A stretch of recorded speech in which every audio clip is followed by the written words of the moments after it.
Bonjour à toutes et à tous et bienvenue dans ce premier JT MJMN de l'année 2020. Aujourd'hui, une édition spéciale Covid-19. Et comme vous le savez, cette année ne ressemble à aucune autre. C'est pourquoi nous, les étudiants en master de journalisme et médias numériques de Metz, avons décidé de faire ce journal télévisé. C'est donc durant ce second confinement, chacun chez nous et avec les moyens du bord, que nous vous avons fait ce concentré d'informations. Et on commence ce journal avec les professions victimes des restrictions sanitaires, les métiers de la restauration. Arthur, tu es sur place devant ton bar favori qui est étrangement vide. Oui Lucas, je me trouve actuellement devant le bar Le Comédie Café, un lieu en temps normal extrêmement prisé par les étudiants messins et où les picons à 2 € coulaient à flot. Aujourd'hui, comme tous les bars et restaurants français, il a dû fermer ses portes pour la deuxième fois de l'année. Une deuxième fermeture qui s'annonce extrêmement compliquée pour les propriétaires qui ont déjà beaucoup souffert du premier confinement. Il y a quelques semaines, juste avant cette deuxième vague, une de nos équipes est allée à la rencontre de ces propriétaires qui se préparaient déjà à ce possible scénario. Un reportage de Léo Mazarine et Yann Besson. Les restaurants, les bars et les cafés sont les premiers touchés par les restrictions sanitaires. Face à la multiplication des fermetures dans plusieurs métropoles françaises, à Metz, les bars s'inquiètent d'un arrêt forcé de leur activité.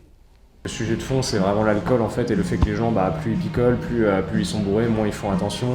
Et c'est pour ça que je pense que les bars sont plus touchés. Après, non, je trouve pas ça vraiment logique que les restaurants puissent rester ouverts et pas les bars. Soit on nage en plein inconnu tous les jours, donc on sait jamais de quoi demain va être fait actuellement, donc on verra bien. Certains clients craignent la fermeture de ces lieux de vie. Néanmoins, ils comprennent le durcissement des mesures gouvernementales dans les bars et cafés. On se rabat sur les bars pour pouvoir manger, pour avoir des points de chute. Donc, voilà. Les règles de proximité de nous-mêmes, est-ce qu'on les respecte vraiment ? Pas forcément, donc voilà, il y a quand même pas mal de risques. Les patrons des établissements messins ne sont pas très optimistes quant à la suite des événements. Donc, je pense que d'ici 2 à 3 semaines, voire un mois, on sera touché d'une façon significative sur la Moselle et sur Metz en l'occurrence. Face à la recrudescence des cas de Covid, Emmanuel Macron s'exprimera demain soir à la télévision. Bonjour Audrey, annonce, droit et vaccin, tu nous présentes les dernières informations Covid-19. Bonjour Lucas, bonjour à tous et à toutes. Comme vous le savez, depuis l'annonce du 24 pour le 28 novembre, le confinement s'est assoupli, les magasins ont rouvert, les déplacements sont plus étendus en distance et durée, et le 15 décembre marquera la fin de ce confinement pour la mise en place d'un couvre-feu. Ce ne serait que fin janvier 2021 que tous les établissements rouvriraient. Mais manifester en temps de Covid, est-ce possible ? Depuis ces nouvelles libertés, les attestations dérogatoires de déplacement ont changé et se sont vues affublées d'un tout nouveau motif de déplacement, se rendre à un rassemblement, une réunion ou une activité sur la voie publique ou dans un lieu ouvert au public autorisé. Ceci fait évidemment écho aux manifestations légales lorsqu'autorisées par le préfet, même si ces droits tendent à se restreindre. La loi sécurité globale approuvée à l'Assemblée, qui doit encore être examinée par le Sénat, soulève ces controverses. Même chose pour l'actualisation de décrets augmentant les possibilités de fichage des données. Opinions politiques, convictions philosophiques et religieuses, appartenances syndicales pourront désormais être récoltées. Pour personnes physiques et morales, malgré l'avis défavorable de la Commission nationale de l'informatique et des libertés. Et le vaccin, où en est-on ? Dès janvier 2021, la France compte réaliser ses premiers vaccins. Le vaccin qui, on le rappelle, ne serait pas obligatoire et gratuit. La Haute Autorité de Santé a déjà émis ses recommandations. La priorité de mise pour les résidents d'EHPAD. En tout, c'est une quarantaine de vaccins testés dans le monde. 3 d'entre eux montreraient des preuves d'efficacité, en tout cas au-dessus du seuil réglementé par l'OMS. L'alliance germano-américaine Pfizer-BioNTech, la société américaine Moderna et l'institut de recherche russe Gamaleya. Tout ceci est rapide et pour cause, les pays s'en sont donné les moyens. En mars dernier, la France avait annoncé un budget dédié à la recherche de vaccins contre le coronavirus, une enveloppe fixée à 250 millions d'euros. L'Union européenne en avait rajouté 50 millions et plusieurs milliards de dollars ont été débloqués par les États-Unis. Mais attention, peu importe le vaccin ou sa qualité, il ne fait pas disparaître la maladie, il peut seulement en restreindre la propagation en diminuant le nombre de personnes contaminées. Oui, effectivement, à ne pas oublier. Merci Audrey pour ce petit point d'information. On en parlait juste avant, les victimes collatérales des restrictions sanitaires. Julien, tu es devant une discothèque pour nous parler des métiers de la nuit. On t'écoute. Avant mars 2020 et l'apparition des premières mesures sanitaires, le milieu des boîtes de nuit éprouvait déjà certaines difficultés. En effet, en 40 ans, ce sont près de 70% des discothèques françaises qui ont eu à mettre la clé sous la porte. Cette crise du coronavirus plonge donc de nombreux professionnels du secteur dans une très grave souffrance économique et morale. Certains sont même obligés de se réinventer totalement pour survivre. C'est un reportage d'Émile Kemmel, Morgane Plisson et Suzanne Jusco. Depuis la mi-mars, les boîtes de nuit ont gardé porte close. Alors que le reste de l'économie commence à reprendre du souffle, les discothèques souffrent encore. Dans la zone Actis Sud, près de Metz, le Sens est fermé depuis 7 mois. Le propriétaire explique que son établissement survit grâce à un décret gouvernemental. Économiquement, les premiers mois ont été les plus durs, puisqu'il n'y avait aucune prise en charge. Ce décret prévoit que c'est valable jusqu'au 31 décembre, donc chaque mois 15 000 €, une exonération des charges totales pour les salariés et le chômage partiel pris à 100%. En vue de sa réouverture, Julien Allègre a réalisé quelques aménagements extérieurs pour accueillir du public dans le respect des mesures sanitaires dès que possible. Du côté des jeunes, les boîtes de nuit n'ont pas la cote et la situation sanitaire n'arrange rien. Actuellement, je me pose plus la question de savoir si c'est les bars qui vont fermer ou pas. Mais par rapport aux boîtes de nuit, honnêtement, ça me touche pas du tout.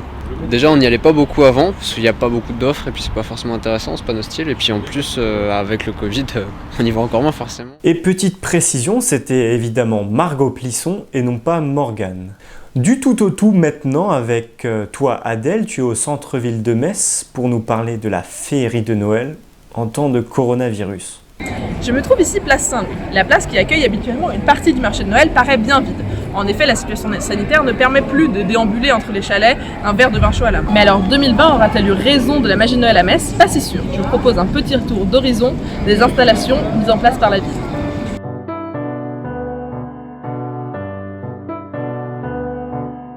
La gare de Metz n'a pas dressé son sapin qui a déménagé place de la République, mais le bâtiment est illuminé aux couleurs de Noël à la nuit tombée pendant tout le mois de décembre, comme la cathédrale et la porte des Allemands.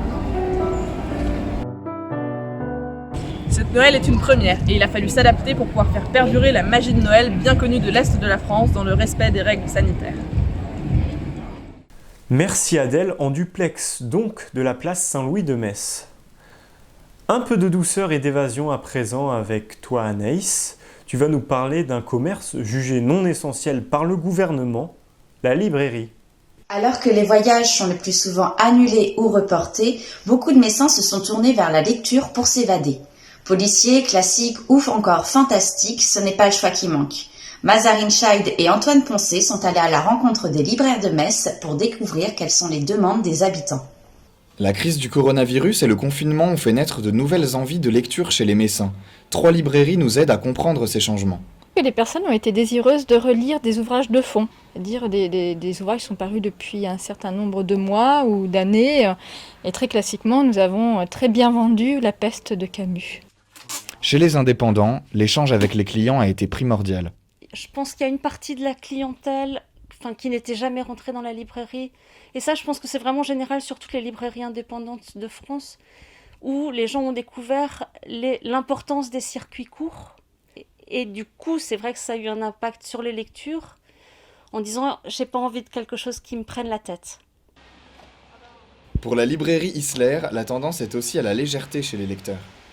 On a eu beaucoup de demandes sur tout ce qui était romans de détente. Enfin voilà, je pense qu'il y avait un grand besoin de se vider la tête. Voilà. En ce moment, nous, alors en termes de fréquentation, on a eu une très très bonne surprise à la réouverture. On a vraiment eu beaucoup de monde les premiers week-ends. On faisait vraiment des très très gros week-ends.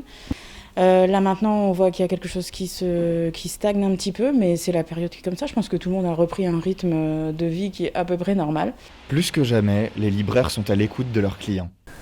Et à défaut de pouvoir aller dans les librairies, Martin, tu nous proposes quelques livres à dévorer, parfaits en ces temps de pandémie.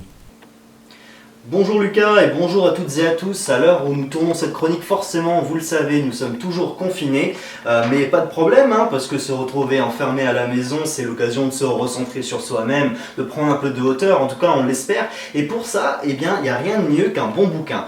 Alors qu'est-ce qu'on a à vous proposer à la lecture cette semaine? On va commencer tout de suite par un très grand classique. Il s'agit de Huis clos, la pièce de théâtre de Jean-Paul Sartre. Donc pièce de théâtre où les personnages vont se retrouver dans un huis clos, une pièce où ils vont se retrouver enfermés ensemble et ils vont se juger sur leurs actes et sur leur comportement chacun les autres.